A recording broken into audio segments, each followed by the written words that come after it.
This is the line, it's gone low down. Hear the sound when you lie through the issues all around.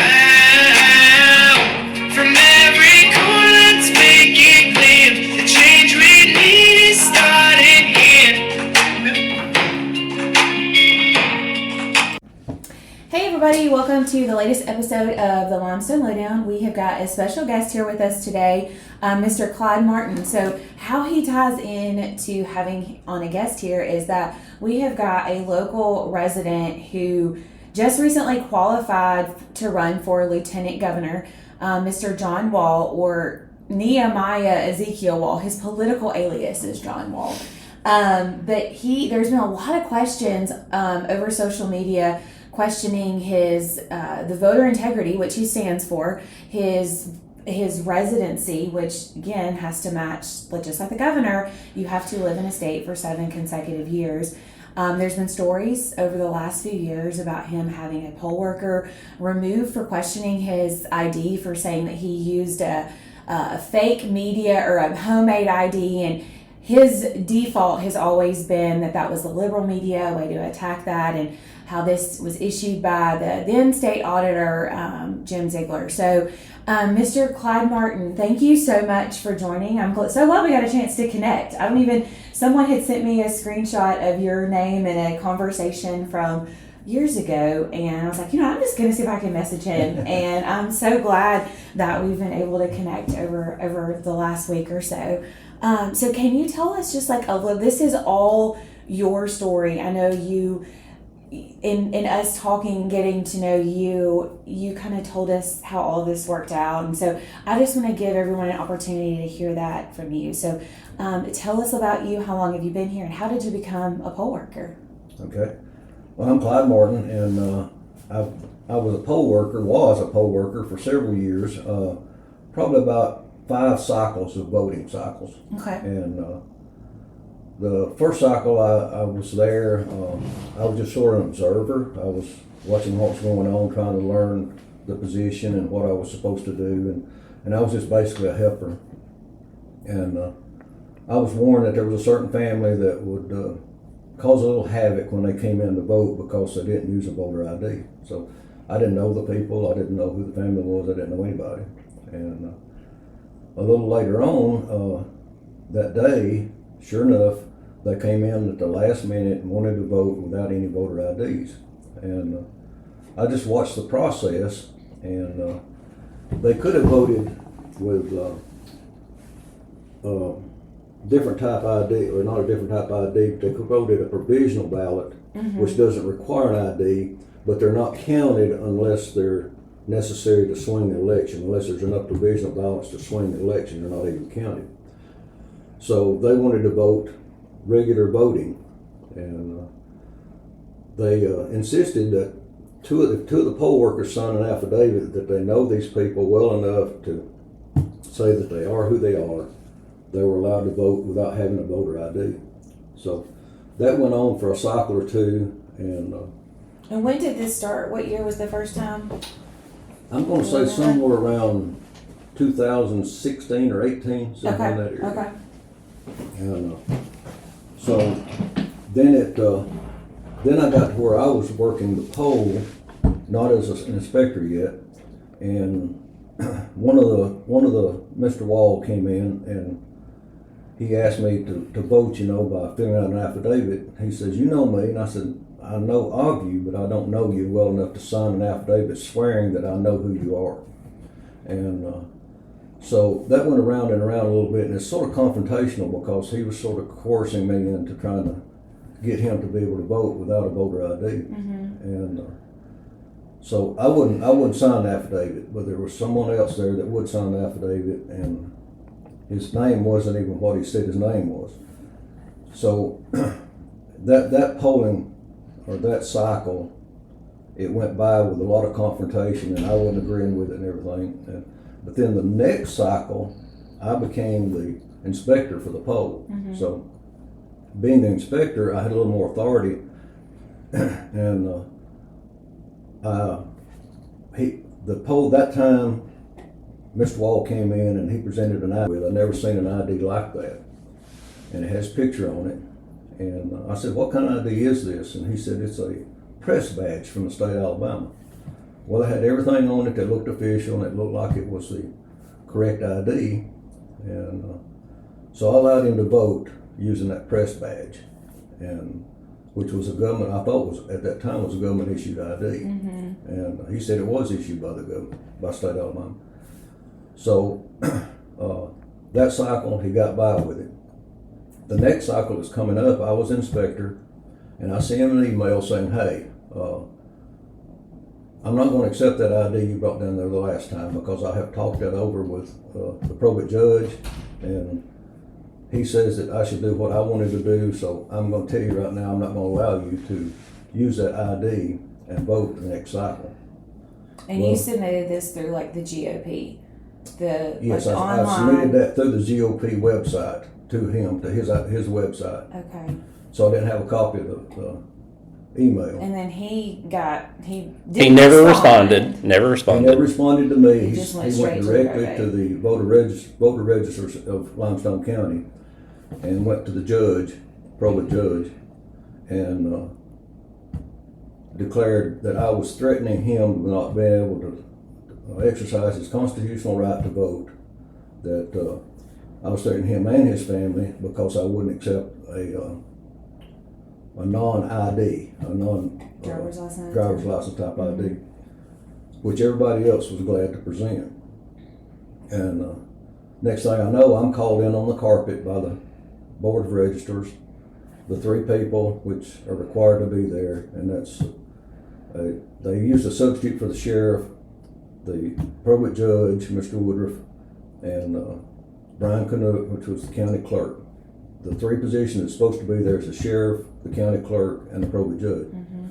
The sheriff was at that time an interim sheriff, so they sent a deputy over there, which does not meet the requirements for the quorum. And I presented my case. I presented all the documentation and all the evidence that I thought I needed to present my case. Felt really good about it when I left the room. And well, let's go over that. Just What kind of documentation? What did you? What was your case? Mr. Wahl said that he would not. His religion did not allow him to have a digital image of himself, so he couldn't get a driver's license because they took it digitally and put it on his driver's license. This was due to a religious belief, and so I went on the internet and I probably had about 12 pictures of Mr. Wahl that were digitized, and I presented them there. And I also had some court cases had to do with presenting IDs and to back up my case and everything. One of them was actually a Supreme Court case, and the digitized photo ID that he refused to have, he already had digitized photos of himself on the internet in all different places. Well, not only that, but the as we call it, the homemade press badge that Mr. Ziegler made. Now, did it not have a picture on it? So would that not be considered a digitized picture? That was a digitized picture. So that's kind of very hypocritical, right? The state of Alabama issued it, which would make it a digital. So I guess we're just kind of wondering if you could do that. What's the difference, and why is the driver's license so bad, but the press badge with the same picture that would be on the driver's license? Just say it like I didn't bring it up about the press badge in the thing because I really didn't know at that time that he had made the press badge. Gotcha. When I was brought before the Board of Registers. Yeah. I didn't realize he had made that press badge. And I found this out later on. But yeah, it's sort of hypocritical. He really, there's all kinds of things that he was not allowed to have in his house. He can't even have pictures in magazines and stuff inside. Well, I wonder if that religion has changed, because he's been all over. Every chance he gets, he poses a picture with Trump. I know news outlets, or even on his on 1819 News, like there's pictures all the time that are being shared. So he's got his website now, set up with him posing for a digital picture. So I don't know what's happened about that, but anyway, the next day I wasn't told at the Board of Registers whether I passed or failed, but I felt really confident that I had presented my case adequately. And the next day, I got an email from the probate judge stating that I was removed from voter poll working and I would no longer be able to work at a poll in the Limestone County. And it sort of crushed me because I've never been removed from a job in my life. And especially if I did something that was wrong, that's okay, remove me. Mm-hmm. But I was trying to do the right thing and prevent a confrontation at the polls that we had had the last 2 cycles. And I didn't want to go through that again. I couldn't get any help from the voter registers because they refused to get involved. Mm-hmm. And I was begging for help. I actually even wrote the Secretary of State and asked him for help in this situation. This was before I got fired, and never heard anything back from him. Mm-hmm. And I said, we're the only polling place in the state of Alabama that has to deal with this situation. Mm-hmm. I said, the only reason that clause is in the Alabama law that you can sign this affidavit is for someone that maybe they had their house burned down or something like that and lost their IDs and this person and you can sign an affidavit saying, yeah, I know John Wahl, and I can sign this affidavit legally. Mm-hmm. So and we can say your professional opinion because you've gone through classes. Like you're not even, you've been elevated from just the normal poll worker, like you are inspector. So that's even more on top of that. So in your professional opinion, they're misusing this law basically. Yes. That it's very certain, like you said, house, et cetera, not just because you don't want to present something that you may or may not have. The law wasn't written to allow you to skirt the photo ID. It was written in order to someone that had a traumatic problem or whatever and couldn't present their ID for some reason or another, fine, but not to be continuously used each cycle to try to avoid the voter ID. And for him to be endorsed by President Trump, and voter integrity is one of the platforms that the Republican Party stands on.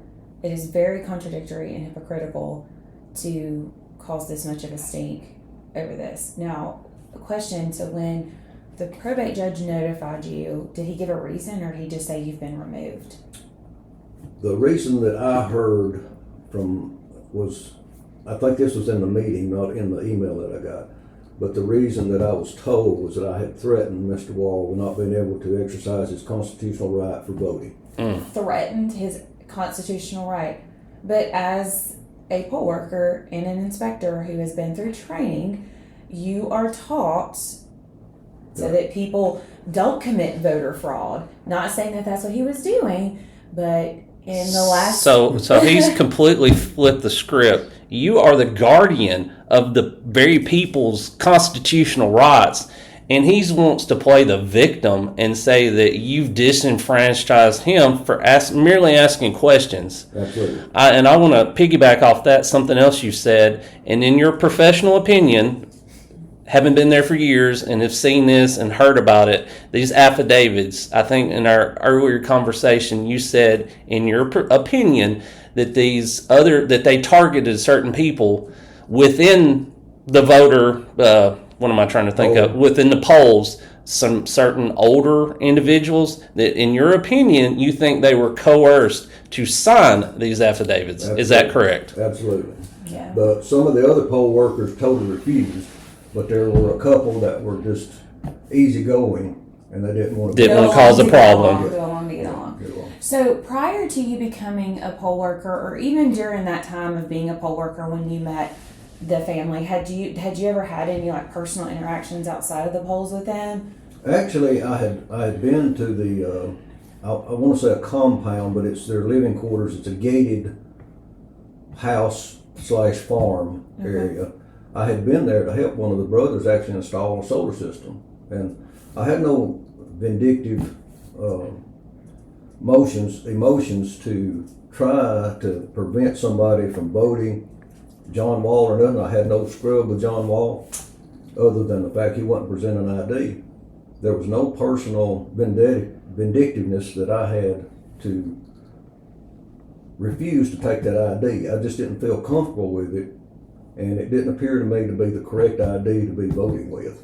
So you had built, it's almost like like, oh, I have this personal relationship with them. Because I think people obviously oftentimes will try to portray something as personal when it's not. You can have a personal relationship, but when it becomes business, that's why people say don't mix, personal and business together, because you can have a personal relationship, but it's almost like they want to use that, like, oh, you know us, like you can sign this affidavit. So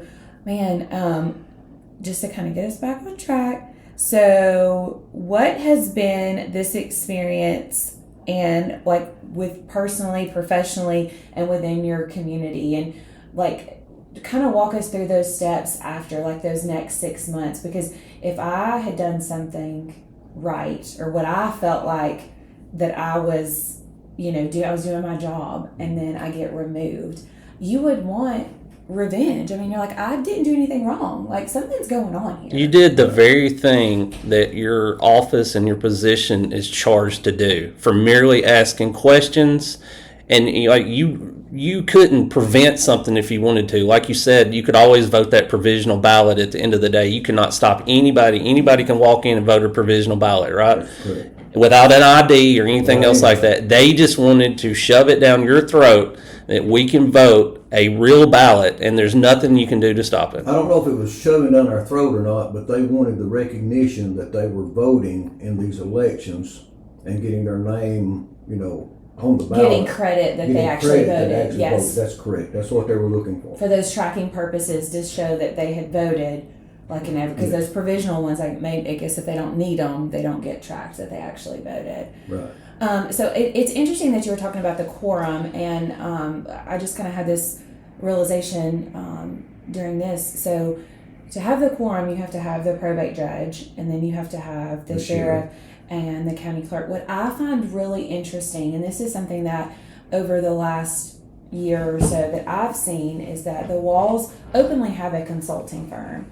And like more than 95% of our Republican candidates here within the county use their consulting firm. So they've also built that personal relationship with. So if you have, say, like you mentioned, you had to have the sheriff that was in there. Now the sheriff that was in there was not necessarily the current sheriff, but the current sheriff does use that consulting firm, was in there.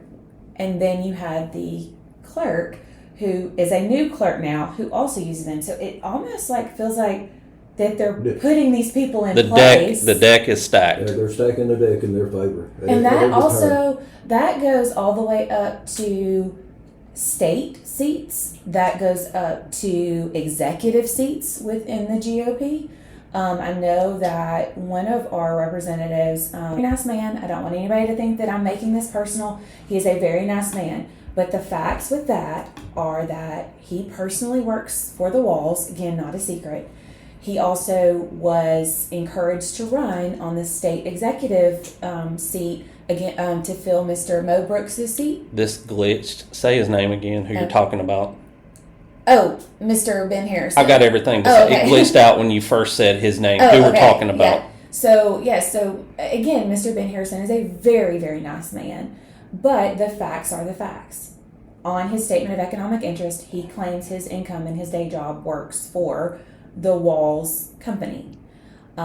He also was encouraged to run at the state executive level. And the way that I see that with running with the state executive level is it just insulates himself within the GOP. Like, there's no checks and balances, because you literally put people in place, nobody's going to question you. Just like at the polls, like you build these relationships with your poll workers, they're going to sign these affidavits, right? Yep. You get somebody that's in the sheriff position or the county clerk or the probate, and they're gonna always side with them. I mean, it's what you do, right? I kind of see that as like that's what Trump is doing as well. He puts people where he wants them to make sure that he always has that yes vote.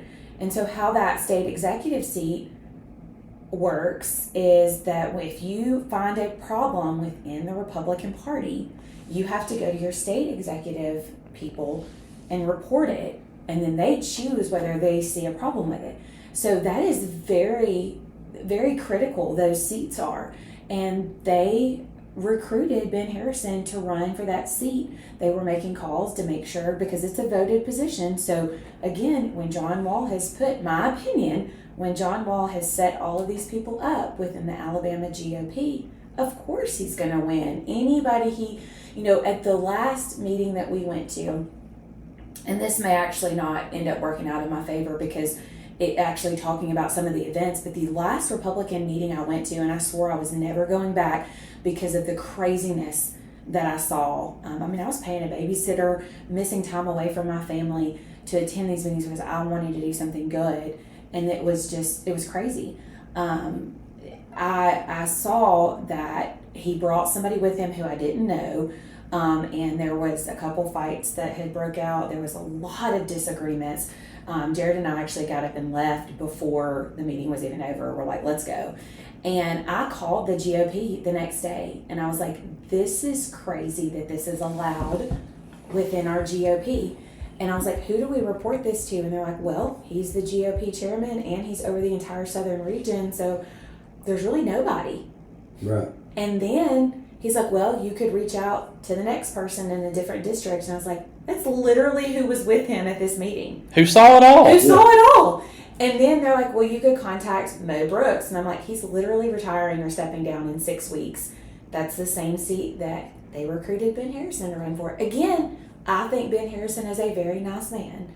But I like Ben myself. Yeah, but when it's so hard because it's right from wrong, right? And that's where people are like, why are you making this personal? It's like, I'm not making it personal. Everybody that I complained to about my situation, it was like a stone wall. Mm-hmm. And then you find out that's because they had connections to the Wahl family. Mm-hmm. And so I couldn't get anywhere with my complaints or anything that I tried to do. So let's talk about all that. What all did you do? Mm-hmm. What channels did you go through to report this? I filled out an email, and I explained the situation. I explained how I thought I was doing the right thing, but I got punished for it. And I sent it to the Secretary of State at that time and the Attorney General. And I tried my best to get, some results for the way I was treated and some retribution or whatever. And I heard nothing back from them. I didn't get an email back from them, I didn't get a call from them or anything. And when the next set of candidates came into their position, I sent them the same thing. And I did finally hear back from Wes Allen. His counsel called me, and we had a long conversation. And it boiled down to that they had presented this information that I had about him using a fake ID and creating his own ID to the local district attorney. And the Limestone County? Yes. Which is Mr. Brian Jones, who also, just for the people listening, also uses their consulting firm for campaigning. So I didn't know that this time. So I still want to. I'd like to sit down and have a conversation with him as to why he wouldn't pursue this case. So I hit another dead end there. So I had no recourse to try to get some satisfaction as to, being fired from a job, trying to do the right thing. Mm-hmm. Because again, you've never been terminated from a job. I've never been terminated from a job. And so you've now it's like you, after meeting a whole bunch of dead ends, I sort of gave up until I met you on the internet, and from there we sort of opened the case back up again because Mr. Wahl is trying to run for lieutenant governor now, and there's so many skeletons in the closet that I feel should be presented, and he hasn't. To me, he hasn't met the 7-year qualifications for being an Alabama resident. He's voted under a fake ID. He's even the affidavits that were signed for him were signed for John Wahl, and that's not even his real name. So that's very questionable. He was using an alias name to vote at the precinct. So at the end of the day, you were 1,000% correct in not allowing him to do that. And not only that, they had you fired, and they've continued this cycle of voting I'm assuming, doing the exact same thing. Well, I found out that the year that I refused to take his ID, the Secretary of State drove to Limestone County and he signed the affidavits for them to vote at the courthouse. Was that, which Secretary of State was that? What was the Merrill? Merrill, John Merrill. Or Bill Merrill? Wow. He drove to the courthouse and signed the affidavits for his family to vote. So no personal relationship So, there, right? You know, that's normal, right? That you. So no wonder, no wonder It went nowhere. No wonder a lot of John Wall supporters are saying that Wes Allen is creating like a mudslinging campaign because he doesn't have him in his back pocket. Exactly. The way that he did. So basically, you are a defender of our probably one right up there at the top rights as Americans to vote in open and free elections. You are charged to be a defender of that, and they have just besmirched your name and just totally destroyed you because you dare question. You did your job, exactly what you were supposed to do, and they went after you and got you fired for doing exactly what you were supposed to do. I studied the Alabama law in detail as to who could sign an affidavit and who had to vote provisional ballots and everything. And the affidavit that they were making us use was to be used in a special situation where, you know, something drastically had happened to the person's voter's ID or something and he couldn't obtain it, and we could sign the affidavit saying, yeah, you live in this community, we know you, and we have let you vote here before. But it was being used in a continuous situation for this family. The only precinct in all the precincts of the state of Alabama that had to use this affidavit was our precinct. Wow. The whole state. Let's say that again. The whole. You said the whole state. This is the only place that it happened. It's the only place that it was used regularly. It might have been used onesie infrequently. twosies, but it's a continuous cycle for them. Yes. They are the only ones that across the state that this family continuously abuses the use of that affidavit. I did get that much out of the Secretary of State at that time, that we were the only precinct that was having a situation with the voter Is that affidavit. the current Secretary of State, Wes Allen? No, that was previous. That was Mr. Merrill. Merrill, Okay. John Merrill. Okay. So one other thing. So did you receive support from anybody, any of your fellow coworkers or community after they found out that you had been fired? Oh yes. Everyone in the community that knows me, they come to me and they said, I can't believe that they fired you over that. And at the local country store, you know, I'd go in there and they would discuss it with me and say, I can't believe you did this. I put it on Facebook, my story, and of course they're my friends on Facebook, but all of them supported me. I didn't get the only negative I got was on talk radio. I was accused of not doing my job by signing that affidavit. And now I know that I shouldn't have signed the affidavit because it wasn't even his real name. Right. And so what did you, after kind of going public and putting that out there on Facebook and other people supporting you, did you ever have the Walls reach out to you? Never. I never had them say anything to me. There was, it was just, you know, they wanted to sweep it under the rug, and the more I brought it up, the better I felt about it. Yeah.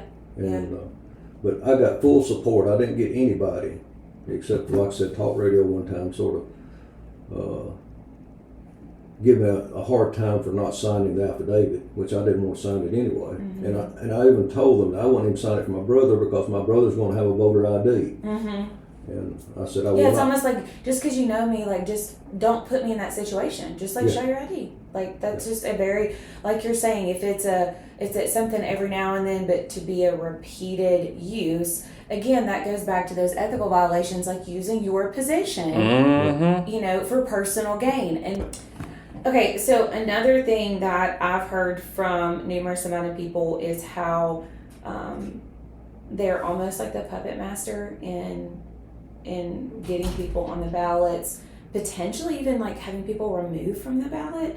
I've heard of like 2 or 3 instances with this, and so what's your opinion on John Wall's involvement on other candidates from the ballot, like having those removed, or and do you believe that process was handled fairly and transparently? One of the instances was our District 4 candidate was running against John Wall's candidate, and he was trying to get on the Republican ticket to being the primary against John Wall's candidate. And when he went to the Republican Party to try to get on to the Republican Party ticket, he was confronted that he may have possibly supported a Democrat candidate in another election, had nothing to do with this election. And for that reason, they removed him from the Republican ticket. So he ran as an independent and still won the election. Mm-hmm. But it was obvious to me that they were trying to get their candidate to not have any opposition. Mm-hmm. And the candidate, I don't know if I need to say his name or not. You can. I mean, it's all public record. It's not a secret. LaDon Townsend was the one that was running against Ben Harrison. Mm-hmm. And I'm like you, I really like Ben. Mm-hmm. He may have fallen in with the wrong group a little bit, but LaDon, because of the way they removed Don from the Republican Party, mm-hmm. that went over like wildfire in the community. It sure did. Where I live. It sure did. And everybody down there then started supporting LaDon. Mm-hmm. Had they not done that, Ben may have won the district again. But because they refused to let LaDon run legally on the Republican ticket, he won by a landslide. And what's crazy is there's another election too because like you're saying, LaDon had won, and so then they recruited Ben to run for a House seat, right, for and state representative. The stuff that I've heard within that election is crazy too, and so it's like they put these people in place to do their dirty work. I don't know, it's just very questionable. And so then about a year ago, I know that you had talked with a local reporter who is kind of covering this story for you since all of this came out. But they found out that, in fact, John Wall is not his legal name, and that his valid ID is not even in this state. So tell us about that when you talked with Mr. Whitmire with AL.com, how you found out about that. I actually got a call from Kyle Whitmire trying to inform me what was going on with him and how he was investigating the Walls. And he had found that John Wall had a Tennessee driver's license because he was stopped for a speeding ticket on 65. And when he presented his driver's license, it was from Tennessee. And so it became a public record that he actually had a Tennessee residence according to his driver's license, mm-hmm. and was registered to vote in Tennessee. Mm-hmm. And during this same time, he was voting in Alabama under a different name. I was going to say, I'm just going to say that one more time. Hold on. I'm going to say, so maybe the reason we're not presenting whether we have them or not, our Alabama license is because you couldn't show your Tennessee license to vote in Alabama? You couldn't do everything? Couldn't vote? Okay. His excuse for not presenting a driver's license to me at the poll in Alabama was the fact that he didn't want his picture digitized because it was against his religion. But then he goes to Tennessee and gets a driver's license with a digitized photograph on it, but he won't present it down here because he can't vote in the Alabama district with a Tennessee driver's license, and he was registered to vote in Tennessee, mm-hmm. voting in Alabama. And you know what's funny? When that story came out that he was, and honestly, I found it on the Tennessee Secretary of State website in May of last year that he was registered to vote. And within 24 hours of the news coming out about that, somehow miraculously the Tennessee Secretary of State has it removed. So again, I'm not disputing that this family has got super high up connections. I mean, he supposedly raised $1 million in campaign donations within 24 hours. So he knows, him and his family know some very powerful people. And for this story to break, they're like, oh my gosh, we're going to try to police this. Hurry, get that removed. And now it's gone. Yeah. But I do have this screenshot. I was going to say, screenshots last forever. I do have this screenshot that he was registered to vote in the state of Tennessee under his legal name, Nehemiah Wall. Now, what's interesting is that I don't have record that he actually voted in Tennessee. I do have that he was registered. But in order to qualify for lieutenant governor, you have to live in the state of Alabama for 7 consecutive years. So that already disqualifies him. His legal ID is registered in Tennessee. And then in Alabama, he actually cast an absentee ballot in the 2024 presidential election. So he's registered in 2 states under 2 different names. And and his campaign kickoff is John Wall for Lieutenant Governor. But he has set up his campaign page, or his campaign on the Secretary of State website as Nehemiah Wall. So he's it's that song. Who are you? It's almost like they're doing everything they can to try to cover it all up, to police everything that they can. But there's just too much out there. Now, it's going to be interesting to see how, because I don't know if like the GOP is going to look into it, because obviously he's got the power within the GOP. They're not going to say that this is an issue. Now, if you were to take it to the Attorney General's office, it's going to be interesting because Steve Marshall running for Senate, is he going to side with him? Or like, how is that going to work? And then you've got the Chief Counsel, Catherine Robertson, who is running for Attorney General. I don't think that it's not going to look good if they defend all of the evidence that people have put out there. So last question, do you think that this event reflects a broader issue within election administration in Limestone County and across the state of Alabama? Well, I think any county that has a family that controls all the political environment within that county has an issue. It should not be controlled from one family, and an extremely powerful family at that rate. It makes me really disappointed in the Republican Party. Mm-hmm. I vote Republican almost 99% of the time, mm-hmm. and I consider myself an independent. But it really is disheartening to get involved in some of this stuff and see how much behind the door shenanigans is going on. Mm-hmm. It really hurts the political system, in my view.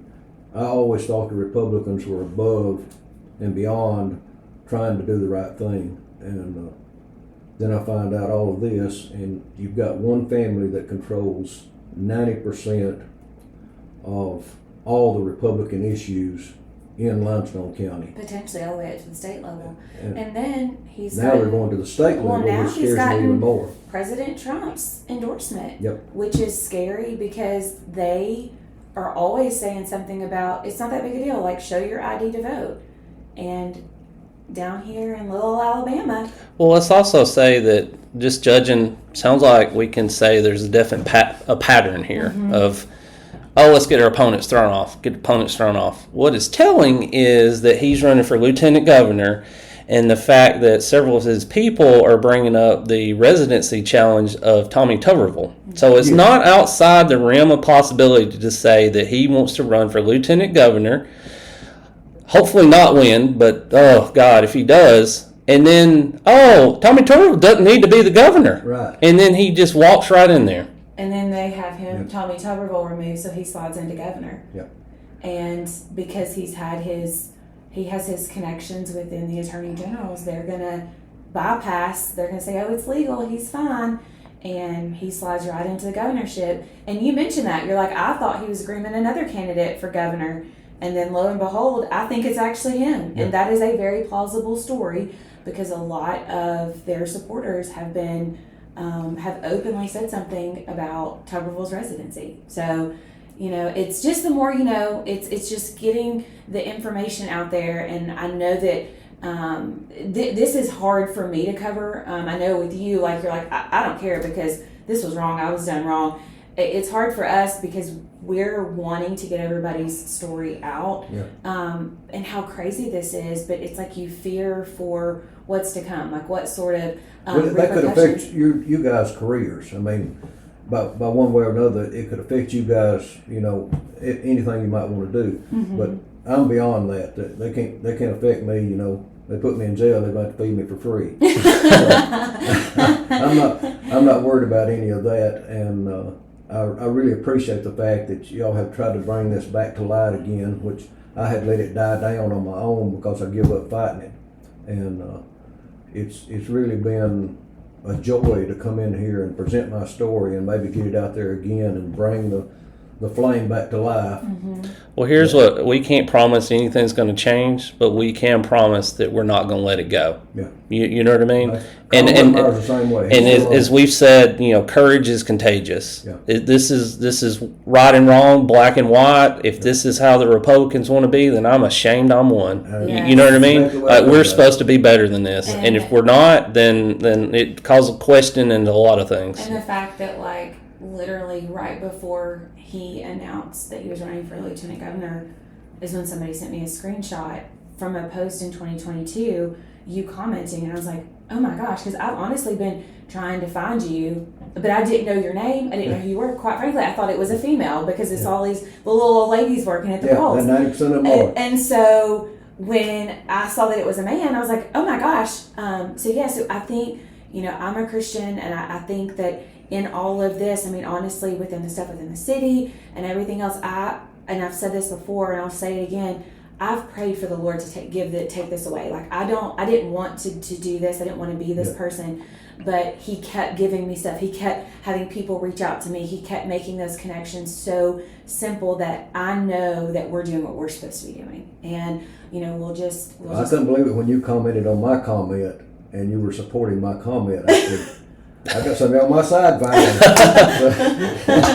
So that worked out good. It did. So it has been a pleasure to get to talk with you, and I look forward to staying in touch. And thank you so much for joining us on this episode. So, and hopefully we'll have an update. Hopefully this will inspire other people to do what's right, and you will get some justification that you did what's right. It's kind of like the other whistleblowers that have been punished within this county. You deserve an award. Yeah. You didn't deserve to get fired. I agree with that, but I'm sort of biased. Well, I could say that. I'm non-biased. Yeah. So thanks everyone for listening. So until next time, guys. And that's a wrap for this episode of the Limestone Lowdown, where we break down the issues, keep you informed, and give you facts straight from the source.